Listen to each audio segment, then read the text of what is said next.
In this video, I'll show you how to add stickers on Discord Mobile. Press on the server name at the top, and then over to the right, press on Settings. From here, you want to come down to the second last option under Settings and tap on Stickers. And then press Create the Sticker.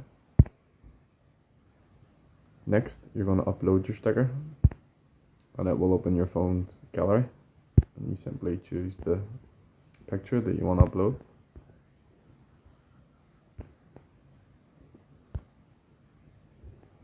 And you can crop it or zoom it out or zoom it in. Then when you're happy with it, you press on the tick in the top right. You can also give the sticker an emoji if you want, and also a sticker name.